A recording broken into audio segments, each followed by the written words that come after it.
Welcome back, ladies and gentlemen, to another edition of Through the Fire. I am your host, Ryan Wickline, and today we're joined by a very special guest. He's a spiritual strategist, purpose architect, and founder of the SeeLink, Mr. Caleb Matthews. How you doing today, Caleb? Doing good, Ryan. I'm really well. Thank you for having me on the show, and pretty excited about this conversation together. Yeah, I'm kind of excited here. That was more than a mouthful, and trying to get all that out. So I'm kind of interested in diving in and getting some insight on all that. Yeah, absolutely. A lot of ground to cover, and let's get right into it. Yeah. So the number one question the audience is probably wondering, who is Caleb Matthews? I am one that helps people see the link between their potential and their purpose. As you mentioned, spiritual strategist and purpose architect, specifically helping people understand the answer to these two questions. Why am I here? What is my purpose? Nice.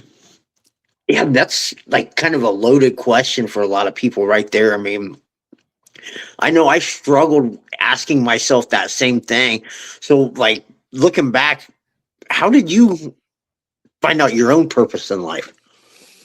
Well, to discover the answer behind that for Caleb's own personal journey, we have to dive back into the timeline and go all the way back to when I was 6 years old.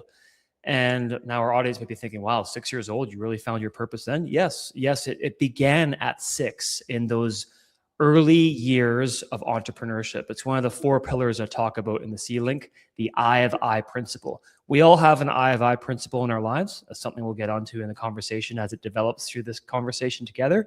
But in my own life, as a 6-year-old, I really began experiencing what was happening, the sea links beyond the veil in the mysteries of the night season, dreaming at a young age, falling asleep and seeing all these movie-like episodes and adventures after falling asleep in the night season. And I thought to myself, okay, there has to be something more to it than just thinking the random messages. There must be meaning behind these.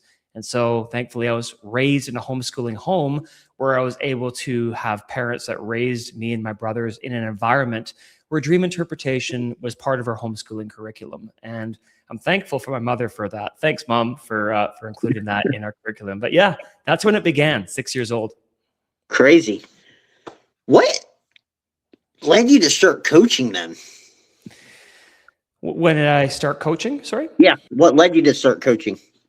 Well, so there's a lot of timeline jumps, but going from the learning stage as a 6-year-old and being raised in this homeschooling environment and seeing the links in the night season and understanding the Hebraic method of dream interpretation, how God speaks, fast forwarding into my teenage years, I really felt a passion to get outside of the bubble of North America.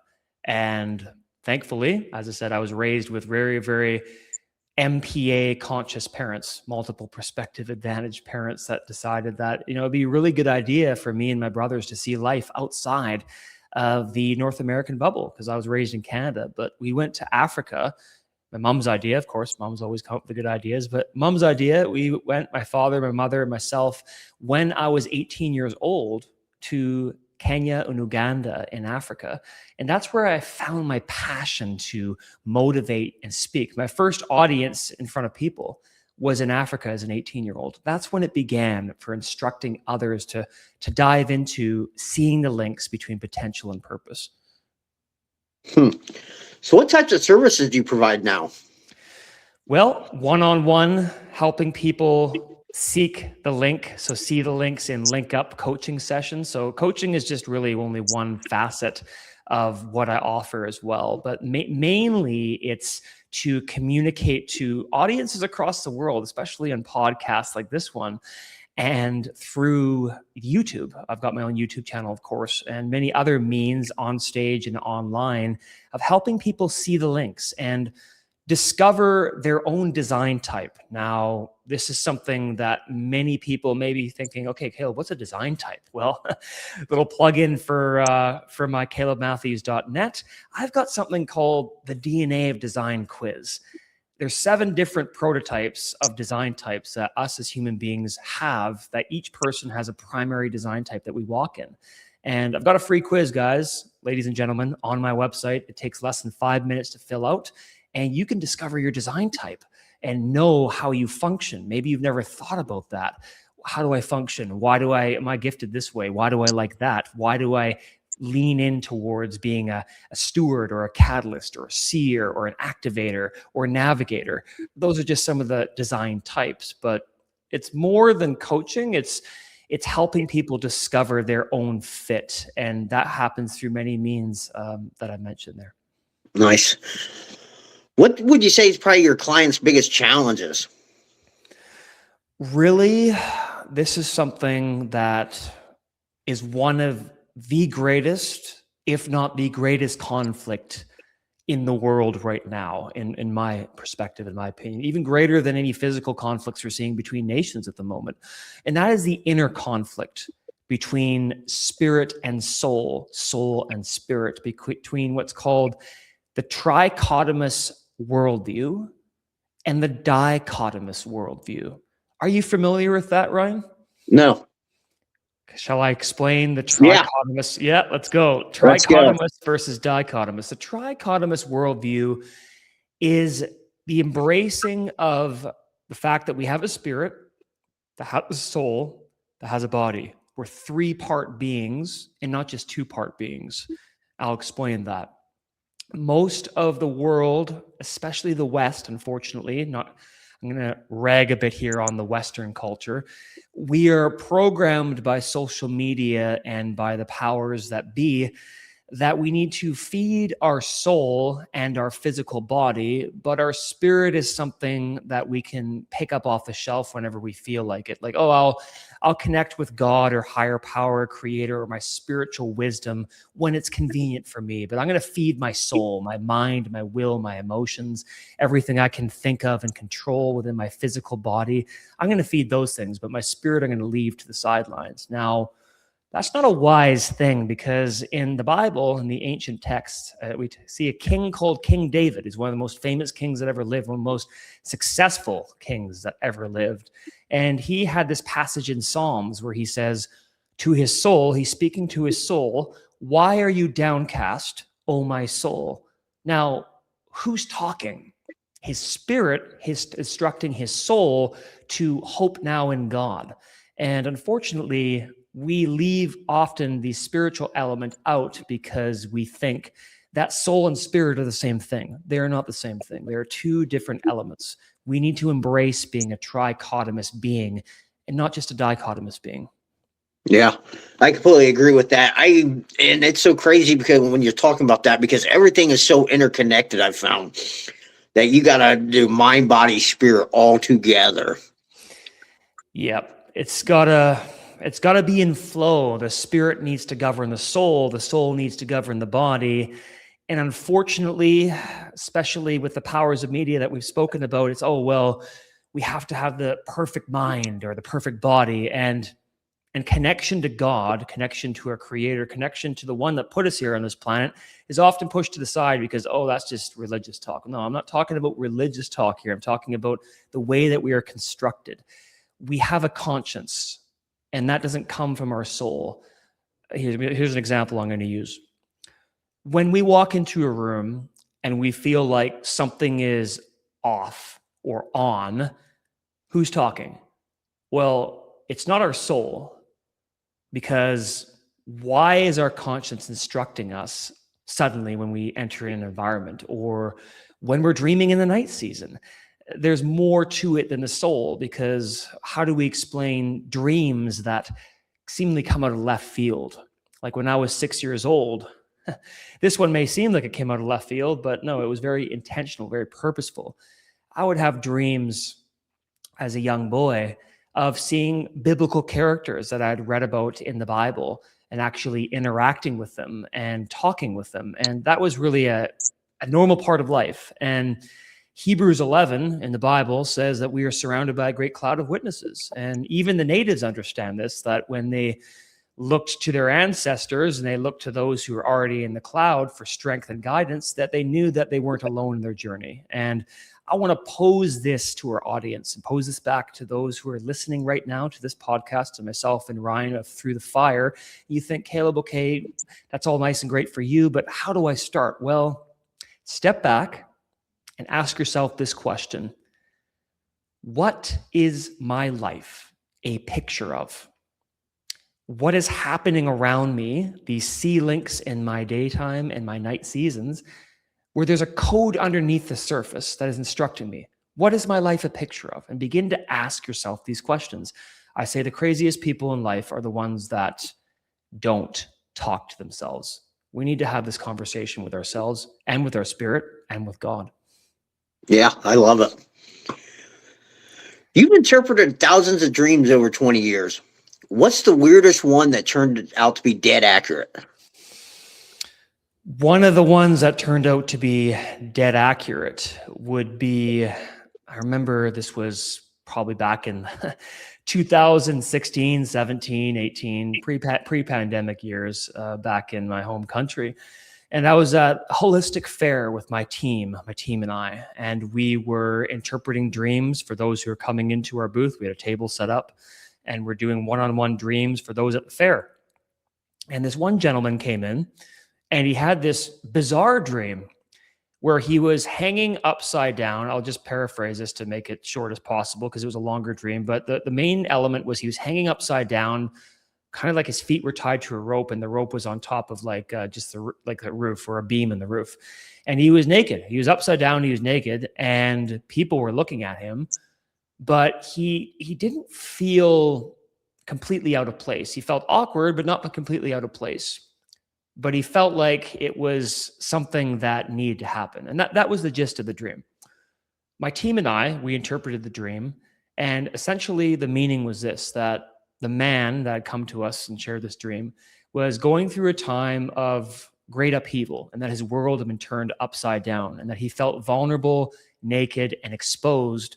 But this turning upside down of his world would lead to a transition to where he'd get an upgrade for his own personal purpose.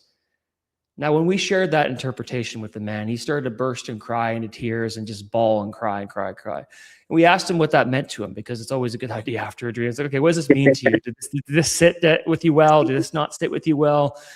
I always want to be very careful when myself and my team are interpreting dreams that we give people that freedom. And this is something that we do throughout the places we've traveled throughout the world, like Stonehenge, Costa Rica, haunted happenings at Salem, many places over the last few decades. And we asked him, okay, what does this mean to you? Does this sit? Does this not sit? And he said, no, everything sat well. I was like, well, what do you mean? Explain to us what this means to you.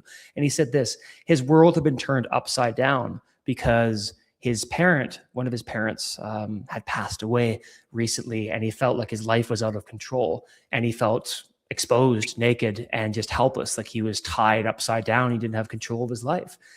But the interpretation that we were able to share with him is that God was moving in his life to be able to bring him an upgrade of his purpose to where he's shutting off the old season so that afterwards he could put on a new mantle, a new set of clothing for his own individual purpose. And he'd have to go through that feeling awkward in front of the eyes of his peers and other people.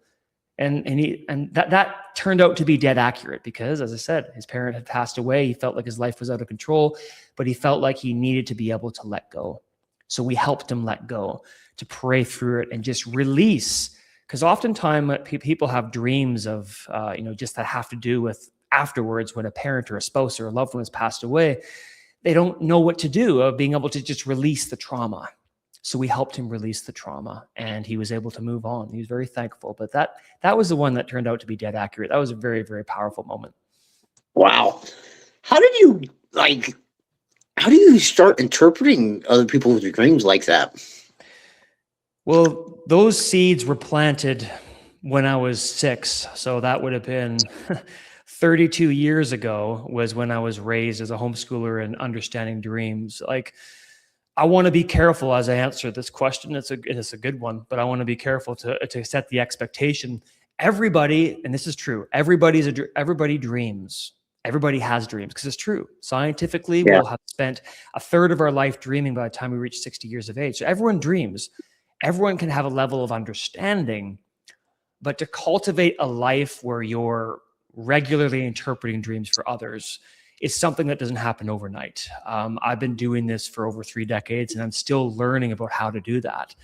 But the first step was interpreting dreams within the context of myself, between myself and my parents, and within our own household when I was growing up.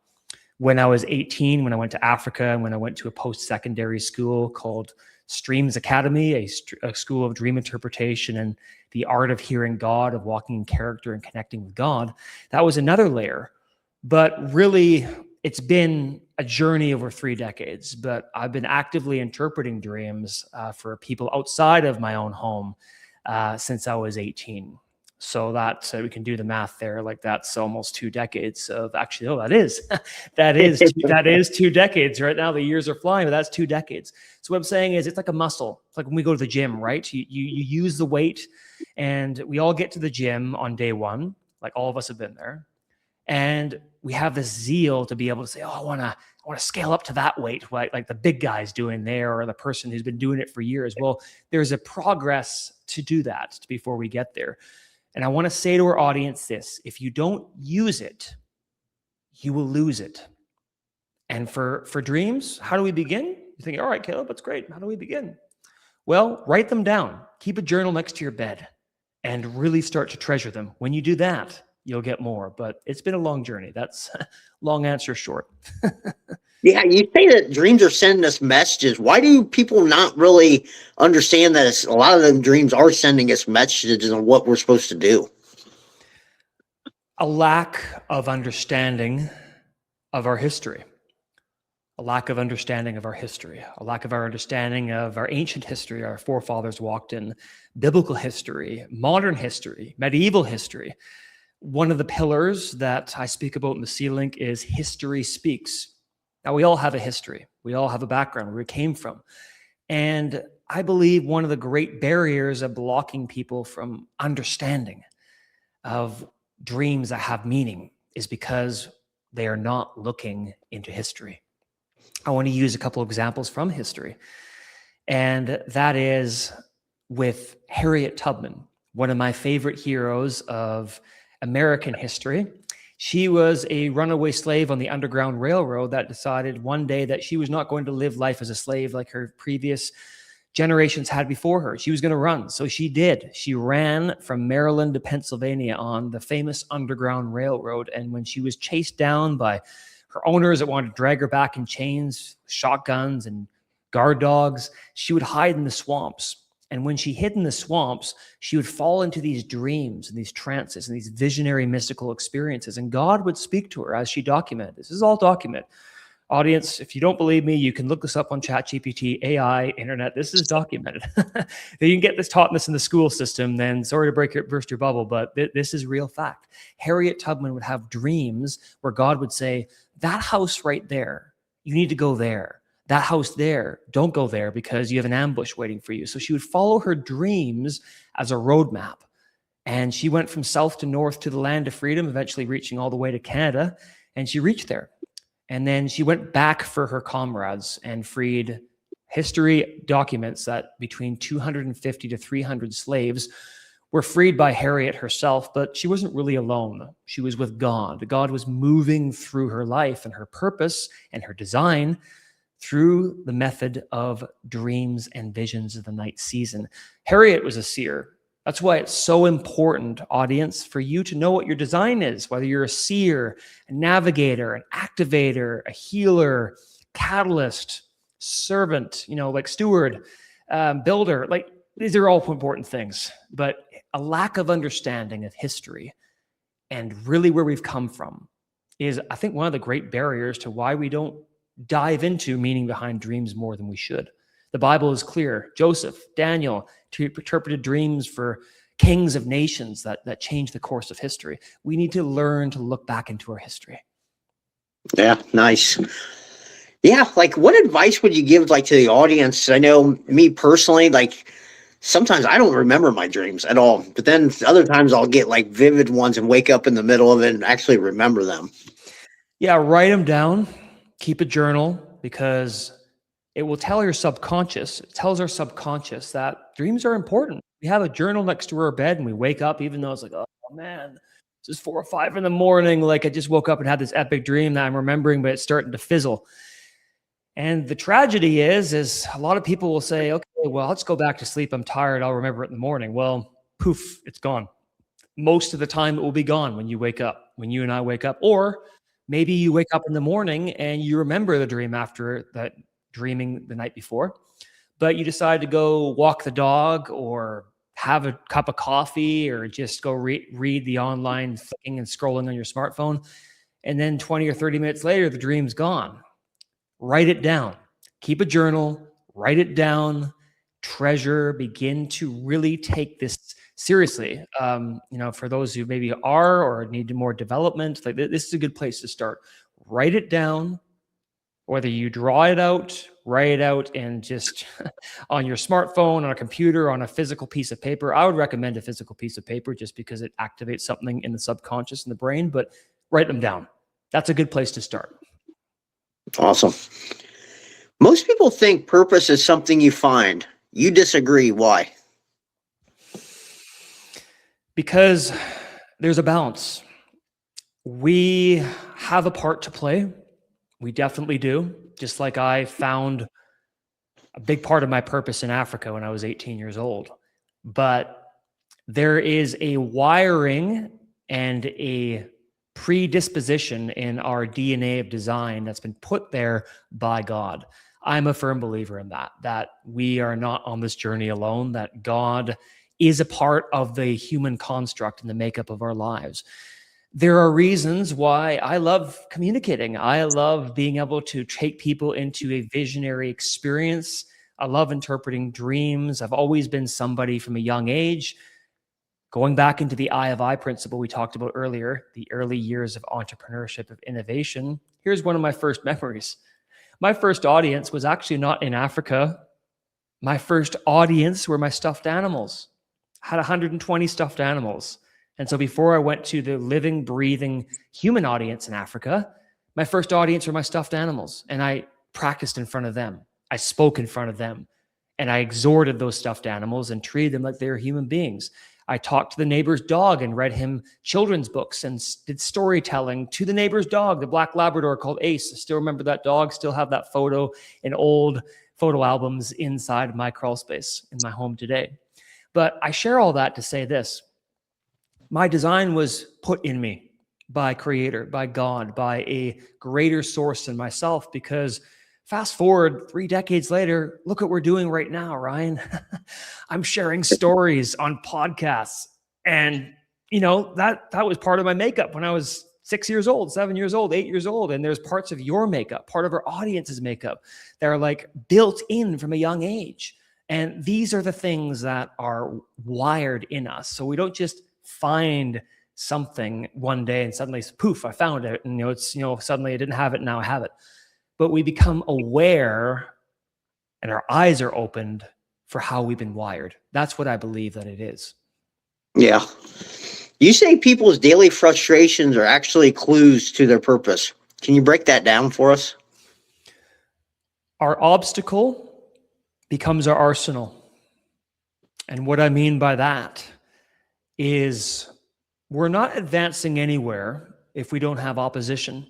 If we're not grinding against the grit, if everything's great and happy and everybody thinks that we're wonderful and life is just coasting along, we're not really making a dent, because anybody in history, men or women that were inventors, leaders, entrepreneurs, visionaries, they all had their own frustrations, just like we do. We're all human. And rather than frustration being something that discourages us to where we get into our bunker and say, oh, God, woe is me, we should treat them as stepping stones and mentors. And when our frustrations are looked at from that perspective, then we can see a link behind every single experience, whether that be a positive one or a negative one. And for myself, I spent 10 years in the corporate world. I was frustrated for 10 years. I was good at sales. I was winning the trips, going to Las Vegas and winning the Samsung award trips for sales and telecommunications for my company, and got to go and sit in the lower bowl and watch the Stanley Cup finals in 2018 between Las Vegas and Washington Capitals, and see Alex Ovechkin play in the flesh, and got to go to Caesar's Palace and party and have our own secret booth, private booth, as well as limousines, got to stay in my own king suite size room. I got to win those trips, win those awards, but I was bored. I was frustrated because I felt like I was built for more than sitting behind a desk for 10 years. And that's part of the reason why I'm doing this right now. I'm calling our audience. I'm speaking from the audience. We're live on this podcast from my studio in Mexico, in San Jose de Cabo, Mexico, because I became my own boss. I decided I'm not working for somebody else's vision. I'm going to create my own. I'm going to create my own stepping stone. And part of that was the frustration of realizing that I am not a fit for the corporate world for the rest of my life. I turned my frustration, I turned my obstacle into my arsenal. Nice. Why do you think so many people, and I see it daily, they go through that frustration and they just keep going through it daily and not just like, instead of making changes? Because there is a false sense of comfort that society and culture and the majority, and who even decides what the majority is, that's a whole different topic in itself, but the majority says, oh, well, you have to do things this way. In order for Ryan to be successful, in order for Caleb to be successful, in order for our audience to be successful, you got to do it like all the gurus. You got to do it like Tony Robbins. You got to do it like Taylor Swift. You got to do it like Tom Brady. You got to do it like Cristiano Ronaldo. You got to do it like Serena Williams. You got to do it like all the big athletes and the leaders and the people that are in the stock exchange and all that stuff. But no, that is the stumbling block. Stumbling block is because the construct of this culture has taught us through media, through the powers that be, through the culture, that in order for us to reach XYZ, we have to do this and put on somebody else's armor. That's the reason why people keep banging their head against the wall over and over again.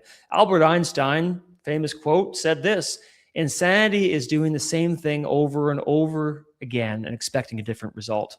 And that's the definition of not walking in the spirit or walking in one's design. We have to do that. We have to look with multiple perspective advantage and say, okay, is this environment a season? Is it a transition period? Or is this somewhere I'm supposed to be for longer term? We need to start asking ourselves these questions, starting connecting with our spirit, connecting with God. And even if everyone around you is saying, oh, that's not really responsible for you to make that shift. Well, that's not their life. It's our life.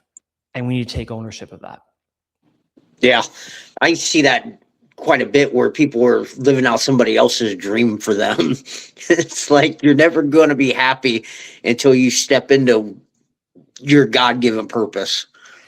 Yeah, our deepest fear is not that we are inadequate. Our deepest fear is that we are powerful beyond measure. It's our light and our darkness that most frightens us. There's nothing to be gained by playing small so that other people won't feel insecure around you. We are all meant to shine as children do. And when we let our light shine, we unconsciously give permission for others to do the same.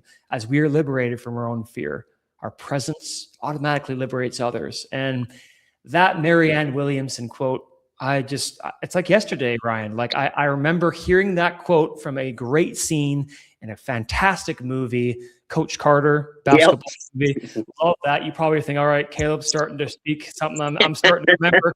I remember seeing that movie when I was, oh my goodness, when that came out back in the 2000s in the theaters, and thinking, man, this is inspiring my spirit. This is inspiring because we have to follow the light that God has put on our lives and not shy away from fear. And that's what constructs do. That's what conformity does. And ultimately, that's what a contract does. The 3 C's: construct, conform, contract. When we enter into a construct that is not what God designed us for, and then we conform to the peer pressure, and then we make a unconscious and then conscious contract with other people's opinion of how we should walk our design, then we're not going to be able to fully walk in our design. We have to beware of covenants, contracts, and agreements. how God sees us versus how others see us. We need to explore that in-between space with God and not allow culture to be able to pin its opinions down upon us. Yeah. What would you say to somebody who is skeptical about the spiritual side of purpose? Spirituality is very practical, is what I would say. And that is, look at history. Look at Nikola Tesla. Look at George Washington. Look at Rosa Parks. Look at Harriet Tubman. Look at Winston Churchill. You could go down the list. Look at these people that move through history. Look at Joseph. Joseph's a great example. Real person, by the way. Like, for those think, oh, I don't read the Bible. Well, no, I'm not talking about that. I'm talking about a real person here. Joseph. Here's the story, hero journey of Joseph. Let's go through a nice hero journey here. We all love the hero's journey watching a movie, right? So Joseph is thrown into a pit when he was a teenager by his brothers because they were jealous that he had dreams from God and he interpreted dreams. And then his brothers sold him into slavery in Egypt. And then Potiphar, who was one of the most powerful people in Egypt, eventually conscripted him to be a slave in his own house. Joseph eventually turned Potiphar's house into a thriving house and an ecosystem. And then he was falsely accused by Potiphar's wife for something he didn't do. Then he was thrown into prison. But then in prison, he came across the butler and the baker, the one who served wine to the king as the wine presser, squeezed the grapes and put them into the wine cup, and then also the baker that baked bread for the king. And Joseph was able to use his gift of dream interpretation in the prison and interpret those dreams. Long story short, that led to an open door when they both became accurate of his interpretations to Pharaoh summoning Joseph to interpret a dream that the Pharaoh had, the very leader of the nation. And when Joseph was able to interpret the dream that none of the other enchanters, astrologers, or magicians could, Pharaoh made Joseph second in command of all of Egypt. So he went from the pit to Potiphar's house, to the prison, to the palace, to second in command of Egypt. And eventually he was able to reunite with his family. And, obviously there was pain and suffering in between, but he was able to help Egypt and also the nations around avoid suffering death from a great famine. And he was able to be the instrument of God's justice and God's deliverance, but because he went through that character arc, that journey as well. And that's what I would say to a skeptic. Look at history. Look at history. Look at the lives of Joseph. Look at the lives of the people we've spoken of, just a few. And then look at science, because science also proves this as well, that a third of your life will be spent dreaming. That's a big chunk of time for it just to be random. Yeah. Look at history, look at science, and look at your own experience. Just be open to it. Just be open to it. Yeah. Yep. So there are 5 design architects in your framework. Can you explain them for us? There's actually 7, just slight correction there, but 7 design types in the framework there. So I will definitely go through them there for you. So we've got the activator, the one that activates and lifts the environment and the people around to get moving on a particular vision or goal. We've got the navigator, the one that sees what's coming before everybody else does, like the Marco Polos and the Christopher Columbuses. We've got the seer, somebody who sees in the spiritual before anybody else does, and they're able to decode the blueprint. Alan Turing was definitely somebody who operated in that seer gift because he was able to decode Enigma. That's a great movie, by the way, Imitation Game, of decoding the Nazi code that the Allies needed to help win them the war. But he definitely was operating in the seer design there as well, too. So that's the seer. We've got the catalyst. Rosa Parks was a catalyst when she decided that she was not going to give up her seat in the bus due to segregation and racism, and she became the catalyst that helped spark a movement that eventually raised up heroes like Dr. Martin Luther King Jr. and the civil rights movement. She was a catalyst. The steward, we talked about Joseph being the steward in Egypt, one who stewards resources and is able to accumulate that and help people be able to maximize their resources and those assisted elements in going towards their goal. We've got the healer as well too. Florence Nightingale was one who is a nurse during the Crimean War that helped bring healing and wholeness and reformation to the healthcare system. She was a healer. She was operating in her healing gift. We've got the builder as well. Nikola Tesla was a builder, one that saw ideas in his mind for weeks before he actually was able to put pen to paper, and eventually the AC electrical units, the ones that power Niagara Falls, he was able to actually build those because of what he saw as a builder, and a builder sees a city when everybody else sees an empty field. So those are the 7, I believe I've mentioned there: the activator, the navigator, the catalyst, the healer, the seer, and then of course the steward and the builder. Those are the 7. Yeah.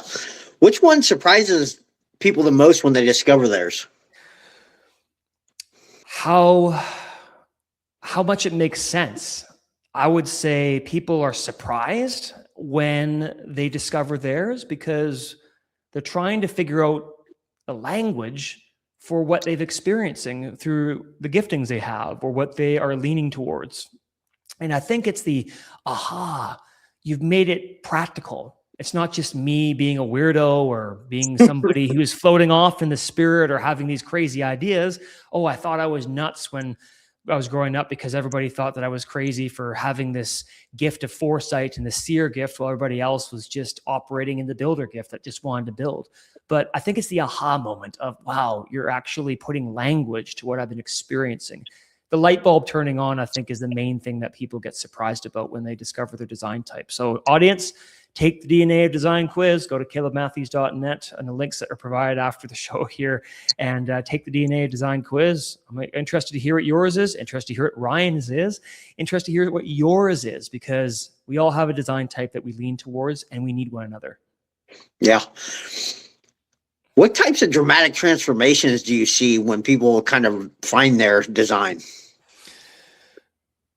Well, when people have the aha moment that we talked about and the light bulb turns on, the moments where it starts to all make sense is when they're not just sitting as a bystander watching life pass them by, like sitting on the park bench and waiting for Prince Charming to come along, or waiting for, the job to come along, or just waiting for that situation, waiting for the perfect girl to come along, waiting for the opportunity, not just being a bystander, just to use some of those metaphors and those examples, but when they're actually co-laboring with their design and their purpose, being able to actually activate some of these principles, being able to build. Like, to use an example, my father is a website design builder. He's got a business called The Web Butler. He actually built my calebmatthews.net website. He's a builder. I'd say his primary design type is he's a builder. He loves putting together systems and being able to start from scratch and being able to put that together. And from his transformation from being in the corporate world for over 40 years to building websites for entrepreneurs and digital nomads like myself, that's my father operating in his builder gift, and he comes alive when he does that. And I've seen the transformation, and even his business is starting to accelerate and take off as other people are recognizing his gift in this design, because he's putting himself out there by doing website building. And that's what it means to step out with our design, right? Like, we can't get too comfortable, because the cult of comfort is the enemy of us walking in our design. When we are too comfortable, we just said, oh, I'm just used to doing the same thing with my design type, or I don't really want to take the time to understand how I'm designed, then we start to fall into the cult of comfort. And we got to break out of that. When we break out of that, that's when we can operate in our gift. Yeah. And you got to kind of nurture it too. I mean, you can't just, oh, I have this now, I'm good to go. I mean, like, without nurturing it and getting better at it, I mean, you're not really taking that gift as far as what you can. That's right. And just to go off that point that you said there, Ryan, you are absolutely correct. We got to nurture it. And nurturing means taking the time, brick by brick, the tortoise and the hare, right? One of the most famous races and stories that we read about, and we've read about as kids growing up, a lot of people will be familiar with. is that the journey isn't to the one who is often the swift and the rushing everything and fast. It's the tortoise that takes their time, because eventually that zealous rabbit is going to get exhausted. It's going to burn out. That zealous rabbit is going to hit the wall. But if we take our time like a tortoise and we put one foot in front of the other, then we can do that. For myself, I started my YouTube channel last year, back in August or September of last year in 2025. And even looking back at some of my old videos, Ryan, it's just unbelievable as we're having this conversation. Like, wow, like I can't believe I use the lighting or I use the background for that, or just the character arc of that time thread of really nurturing, as you said, and taking the time to really develop that seer, builder, design type coming, intersecting paths. And that's another topic for even another day or even another series I haven't even gotten into in my YouTube, which is how do the design types interact with one another. But anyways, you are getting me stirred up. I love it. If someone was listening right now and felt like they were playing the wrong game in life, what's one thing they need to understand? That you have this precious vial called time. And if you woke up this morning, you still have time. If you are able to see another day, you have time. Ecclesiastes, the ancient book of Ecclesiastes, says this, that God set eternity on the heart of man. That there's a time clock. There's earth's time, and then there's heaven's time. There is time. That's what I would say to everybody listening to this right now who feels like, okay, like, how do I get going? And that is use the time.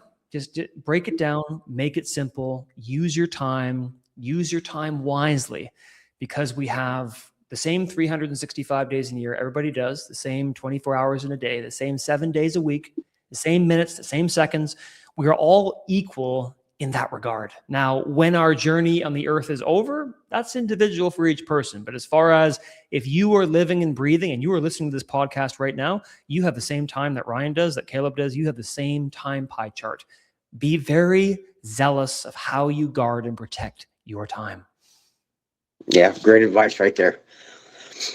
You've spoken to everyone from New Age attendees to Bible college students. What's the common thread you see? That people are looking for purpose, that they're looking for direction. Really, in our world of technology, even though we're in the 21st century, as human beings, we are still the same in this regard. This hasn't changed. And that is, there's always a new land or a new dream or a new purpose or a new sense of fulfillment. There's always another vista that we're looking for as men and women on this planet. There's always something we're looking for. And the common thread between those two groups is, over the years at the festivals, the New Age fairs, the Bible colleges, the conferences, the conventions, talking to people on the beach, talking to people at Salem, it's that people are looking for purpose. People are looking really to have a sense of meaning and understanding of why they've gone through what they've gone through. Why have things been so hard? Why have I been suffering? Why am I struggling to reach this? Or, I'm happy with what I've discovered. Now, how do I use it as a gift and a service towards humanity? Something that I can be fulfilled in. Purpose is the main common thread.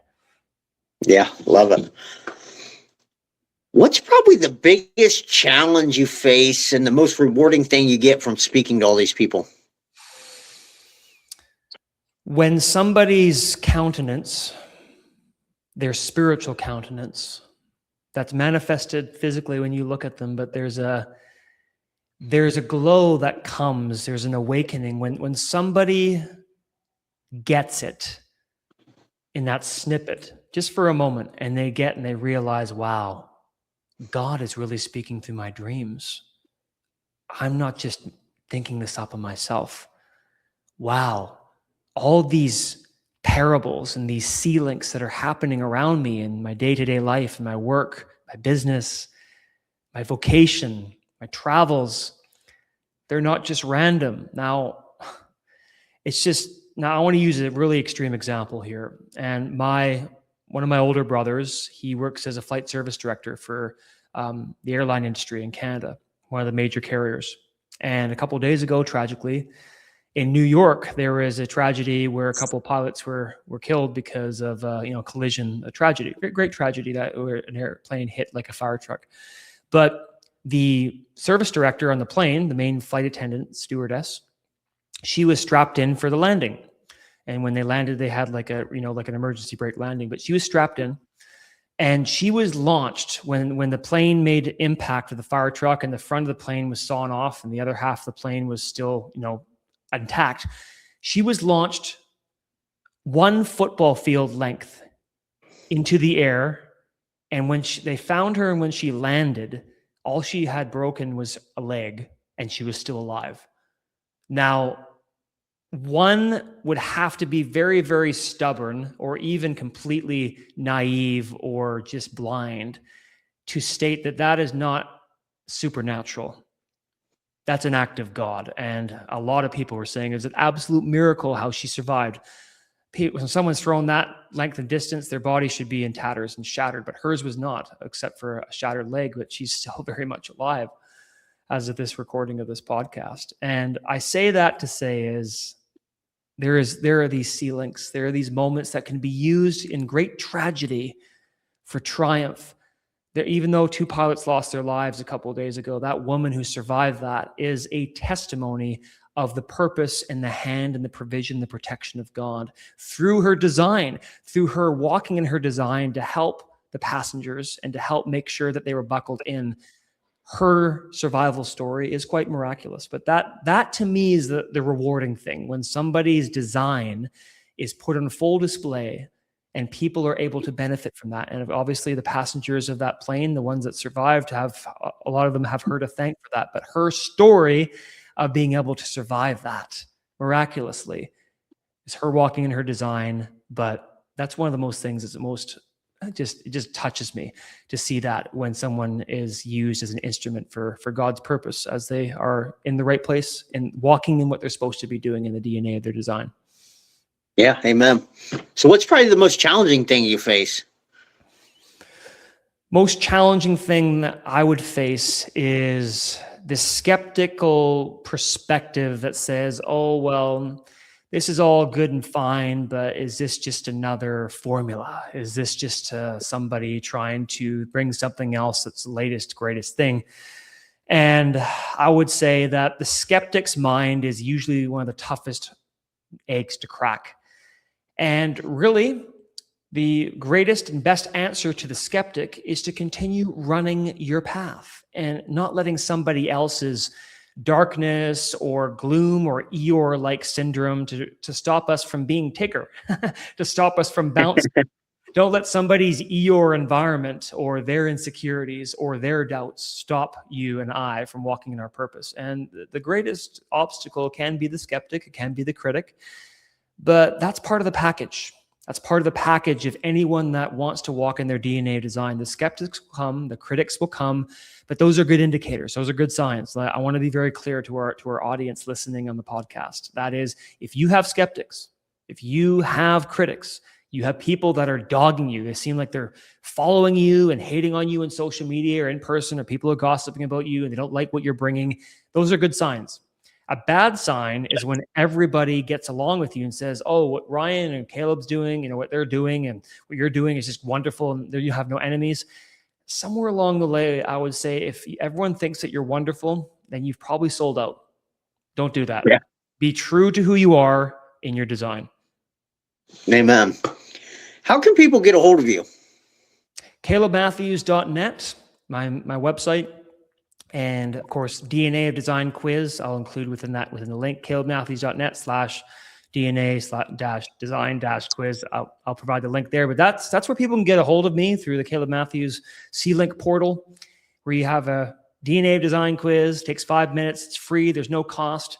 And if you're figuring to yourself, okay, I want to get more out of this. I'm great with the quiz, but I want to lean more into what Caleb's offering. Then the website has a lot of goodies, a lot of complimentary goodies, like, directions to my YouTube channel, the SeeLink, as well as my bi-monthly newsletter called Seek the Link on Beehive, where I talk about these elements. And don't spam your email, I promise, but 2 emails a month on that. And of course, my one-on-one link up sessions for those who actually need some hand over hand guidance for design discovery session. I do those. And of course, those have a monetary cost to them, but that's where people can find me. CalebMatthews.net, take the DNA of Design quiz and go from there, audience.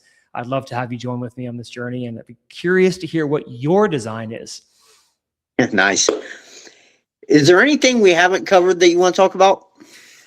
I think in closing, what I want to cover is more or less a declaration to our audience, because I believe in the power of the spoken word. And by the way, Ryan, I just want to say, as I get into my declaration and I'm wrapping things up from my end, thank you so much. This has been a great conversation. Thank you for your hospitality on your podcast. And audience, if you want to learn more of how to walk through the fire, Ryan's your man. This is great. But we're going to do a bit of activation, because I believe in the power of activation. Here's the activator design type.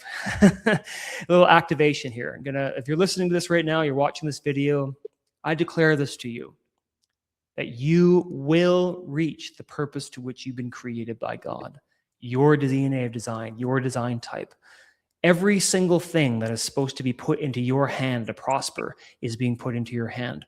Any closed door, any doors are supposed to be closed that do not have God's best interest in mind for you walking in spirit, soul, and body are closing. In fact, every door that you're supposed to walk in the nation of the earth that you're in right now, whether you're in the United States, Canada, Mexico, all the other continents, Asia, Europe, Africa, South America, North America, wherever you are exactly where God has put you, and nothing can stop the design that has been put upon your life. Any critic, any doubter that has tried to stop you, those are just building blocks. Those are stepping stones to your destiny.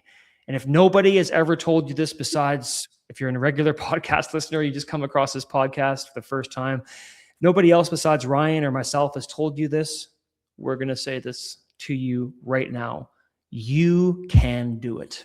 You can do it. You can embrace the purpose to which you've been created. Take those steps, write your dreams down, ask yourself, what is my life a picture of? And go from there. Allow God to be part of the story in your DNA of design. Awesome. I love it. Great advice right there. Yeah. Got me all motivated myself. Thank you, Ryan. This is wonderful, but what a treat. What a great time. Yeah. All right. Final question. What is one piece of advice you'd like to leave our listeners with about overcoming adversity? That it's never too small or too late, or it doesn't look right. That your package, your design, your environment and the settings in the scenario that you've been placed in, this is where you're supposed to be, even in the seasons where it feels like you're not. Those are stepping stones. Those are preparation seasons. Moses spent 40 years in the back wilderness before God spoke to him in the burning bush and sent him back to Egypt. Do not be discouraged. Time is a human construct. Man's time is different from God's time. Your time will come. It's just a matter of all the pieces coming together. Be patient. Don't disqualify yourself by thinking it's too small, and embrace the process. Love it. Great wisdom. Caleb, thank you so much for coming on here and sharing your unique story and insight with all of us. Thank you very much, Ryan. I really enjoyed this, and this flowed together like clockwork, and thank you for having me on the show. Truly appreciate it. Hey, you're welcome. Well, guys, that's going to be all the time we have here today. Remember, the only way to get what you want is go through the fire.